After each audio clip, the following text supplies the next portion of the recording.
Radhe Radhe friends, कैसे हो आप सब। आशा करती हूँ आप सब बहुत अच्छे होंगे। तो फ्रेंड्स, जो मेरा मॉर्निंग का डेली रूटीन होता है ना, वो मैंने निपटा लिया है। नहा धोकर मैंने भगवान जी की पूजा कर ली है, आप लोगों को भी दर्शन करा रही हूँ। उसके बाद मैंने चाय वगैरह भी बना ली है, सबको चाय दे दी है। बच्चे स्कूल जा चुके हैं, उनको भी लंच पैक कर दिया है। साथ में जो रूम की डस्टिंग क्लीनिंग झाड़ू पोछा होता है ना, वो भी कंप्लीट हो गया है। क्योंकि रूम तो मैंने साफ़ कर लिया है, लेकिन अब है किचन की बारी। किचन में बहुत ज़्यादा टाइम लगेगा, और जब तक किचन साफ़ सुथरा नहीं रहता है ना, तो हमें काम करने में भी जी नहीं लगता है। बिल्कुल भी अच्छा नहीं लगता है गंदा किचन। तो आज मुझे स्टोर रूम और किचन की सफाई करनी है। तो यहाँ पर मैं चाय पी लूँगी। चाय पीने के बाद जल्दी से मैं लंच की तैयारी कर लूँगी, यानी कि मैं ना खाना बना लूँगी। दोपहर का खाना बना के रख दूँगी, ताकि है ना दोपहर में मुझे जब मैं कोई काम करूँ तो फिर खाने की टेंशन ना रहे, और बना रहेगा ना तो फिर सब आराम से खा लेंगे।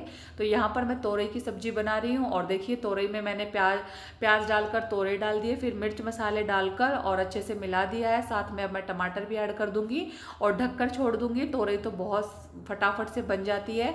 तो ये जो मेरा दोपहर का खाना हो जाएगा। खाना खाने के बाद में मैं लग गई थी स्टोर रूम में, क्योंकि स्टोर रूम को भी साफ़ करना बहुत ज़्यादा ज़रूरी था। और वैसे ही स्टोर में बहुत सारा कबाड़ा होता है, और उसको निकाल कर, मतलब वेस्ट चीज़ों को निकाल कर साफ़ भी करना था। तो इसलिए मैंने ना स्टोर रूम की सफाई कर दी, और साथ में जितनी भी गंदे चीज़ें निकली थी, वेस्ट चीज़ें निकली थी ना, उनको सबको मैंने फेंक दिया है, जो ख़राब चीज़ें थी, और साथ में है ना कबाड़ी को दे दिया है। तो इस तरीके से स्टोर भी क्लीन हो गया है। अब शाम का टाइम है दोस्तों, तो यहाँ पर है ना मुझे करनी है अब अपने छोटी सी किचन की डीप क्लीनिंग। दिखने में छोटी है, लेकिन सामान बहुत सारा होता है, और अपने किचन को साफ़ सुथरा और अच्छे से सजाना हर हाउस वाइफ को पसंद होता है। तो इसलिए मैं किचन की सफाई बहुत ही अच्छी तरीके से करती हूँ, यानी धीरे धीरे करके बहुत ही डीप क्लीनिंग करती हूँ, और बहुत अच्छे से सजाती हूँ, संवारती हूँ। तो टाइम देख लीजिए आप, 4:45 बज गए हैं। और यहाँ पर मैंने सारे जो है ना डिब्बे वगैरह कंटेनर है सारे खाली करके, और इनकी चीज़ें हैं जो अलग से बर्तनों में डाल के रख दी है, ताकि इनको अच्छे से खाली करके वॉश कर पाऊँ। और छोटे छोटे बर्तनों में डाल दिए मैंने मसाले, या जो भगोने, ये छोटे छोटे जो आइटम होते हैं ना, जिनको सबको खाली कर दिया है मैंने। सारे मसाले, चीनी, चाय वगैरह सब अलग बर्तन में ट्रांसफ़र कर दिया है, ताकि सारे बर्तनों की अच्छे से डीप क्लीनिंग कर सकूँ, सफाई कर सकूँ। और सारी रसोई है जो पूरी खाली करके, और फिर मुझे करनी है इनकी अच्छे से धुलाई। तो जितना काम मुझसे होगा रात के टाइम तक उतने मैं निपटा लूँगी। खाना भी बनाना है रात का, तो इसलिए मैं अगर ये काम अब निपटा लूँगी ना, तो सुबह मुझे ईजी रहेगा। तो इसलिए मैं ना पहले बर्तनों को खाली कर रही हूँ। और यहाँ पर देखिए शाम का टाइम है अभी तो इसलिए बर्तन धुल लूँगी, जितने भी धुलेंगे।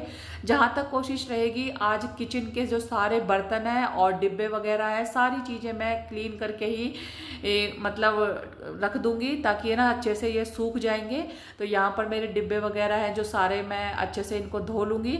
और देखिए दोस्तों, थोड़ा सा है ना सरफ मिला के अगर धोएंगे तो अच्छी तरीके से साफ़ हो जाएंगे, या फिर अगर आपके ज़्यादा चिकने बर्तन है ना, तो थोड़ा सा गर्म पानी में सरफ डाल के और तब साफ़ कीजिए, बहुत अच्छे से साफ़ हो जाएंगे। यहाँ पे डिब्बे वगैरह देखिए धुल गए हैं, और मैंने इनको अच्छे से पोंछ के, और पोंछने की भी ज़रूरत नहीं है, उल्टा कर करके बेडशीट है, जो गंदी बेडशीट थी इसको धुलनी थी, तो इसी के ऊपर मैंने सारे जो डिब्बे वगैरह है वो धो के और रख दिए हैं, ताकि पूरी रात के लिए अच्छे से ड्राई हो जाएंगे। और फिर अब बर्तनों की बारी है, तो बर्तन भी मेरे धुल गए हैं सारे, यानी ऊपर वाला जो पोर्शन है ना सारा मेरा जो है खाली हो गया, और सारे मैंने साफ करके रख दिए। खाना भी बना लिया है, कुकर रखा हुआ है, सब्जी बन गई है, रोटियां भी सेक दी है।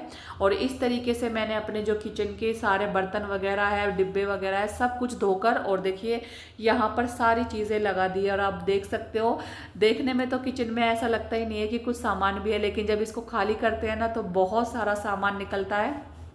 तो इस तरीके से है ना, रात में 10:30 बज गए थे मुझे, तो मैंने रात में ही है ना ये काम कंप्लीट करके रख दिया था।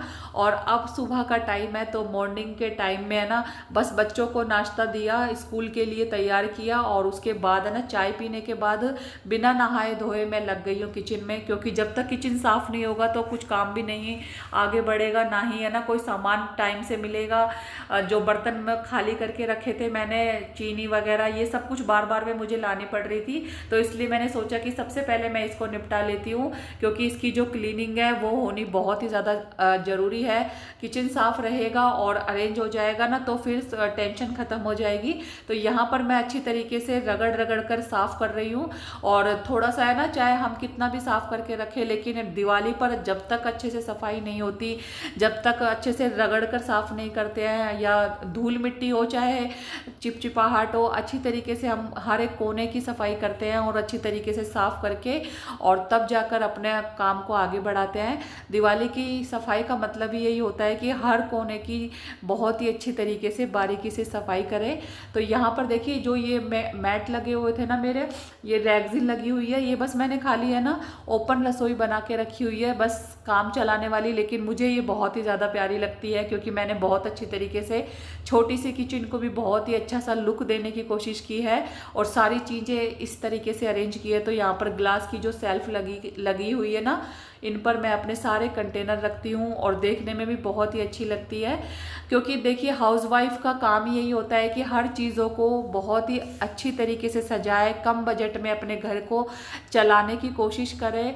अगर कोई चीज़ नहीं है तो उसी में संतुष्ट रहे, जो चीज़ है उसी को सुंदर सा तैयार करके और उसी चीज़ पर संतुष्टि रखे। तो इस तरीके से हाउसवाइफ की जो लाइफ है वो चलती रहती है।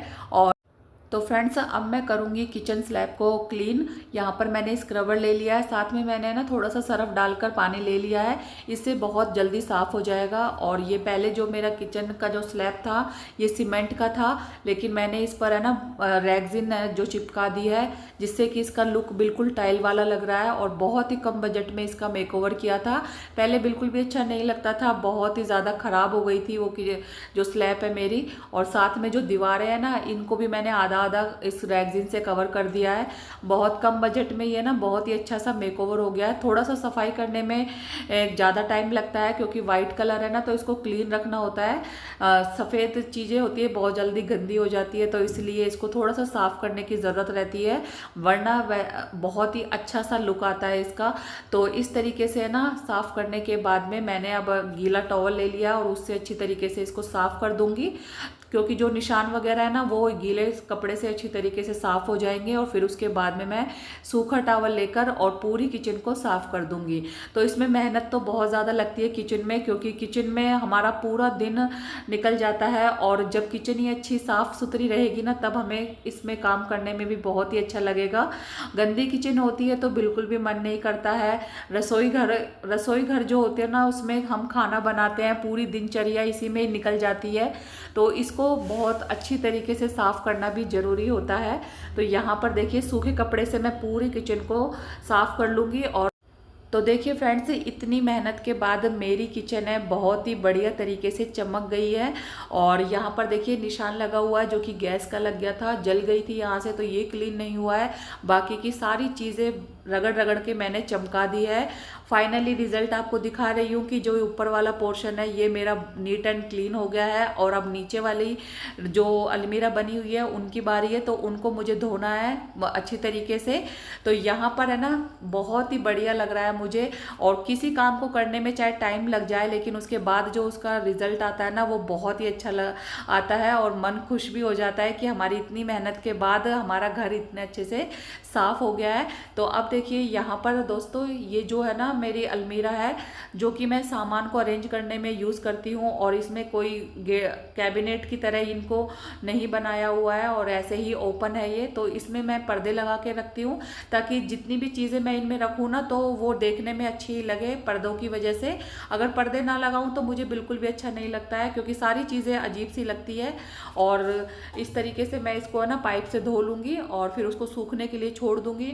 तो यहाँ पर है ना सारी चीज़ें मेरी अरेंज हो जाती है। छोटी है किचन, लेकिन है ना चीज़ों को अरेंज करने में टाइम लगता है, और टाइम लगने की वजह से चीज़ें अरेंज भी हो जाती है। लेकिन है ना नीचे वाले पोर्शन को मैं पर्दों से कवर कर देती हूँ। आप बोलोगे कि किचन में कोई पर्दे नहीं लगाते हैं, लेकिन अगर किसी चीज़ को अच्छा दिखाना हो ना, तो ये चीज़ें करना भी बहुत ज़्यादा ज़रूरी होती है। और फिर हमें अच्छा लगना चाहिए, तब जाकर हमें संतुष्टि मिलती है ना, तभी हम उस काम को अच्छी तरीके से कर पाते हैं। तो इसीलिए मैंने इनमें पर्दे लगाती हूँ, ताकि कोई भी एक्स्ट्रा चीज़ें मैं अगर इसमें रख दूँ तो देखने में वो गंदी ना लगे, बेकार ना लगे। और अगर इसमें थोड़े से रैक वगैरह दरवाजे होते ना तो फिर उस देखने में वो अच्छी लगती, लेकिन अब ऐसी चीज़ें नहीं है तो कोई बात नहीं, मैं ऐसे ही अरेंज करती हूँ चीज़ें और उनको मैं पर्दों से कवर कर देती हूँ और बहुत ही अच्छी लगती है। बाद में फाइनल रिजल्ट आपको दिखाऊंगी। तो इस तरीके से है ना, जो किचन की डीप क्लीनिंग है वो हो गई है, बहुत ही अच्छे से रगड़ रगड़ के मैंने अपने किचन को धो डाला है, साफ कर दिया है। तो ये जो व्लॉग है मेरा यहीं तक रहेगा। बाकी का जो ऑर्गेनाइजेशन है किचन का या फिर किस तरीके से मैंने सजाया है वो आपको नेक्स्ट व्लॉग में दिखाऊंगी, क्योंकि मैंने किचन की बहुत सारी चीज़ें भी लेकर आई हूँ, तो मैं कल के व्लॉग में आपके साथ शेयर करूंगी। और ये व्लॉग यहीं पर एंड करती हूँ, मिलती हूँ नेक्स्ट व्लॉग में।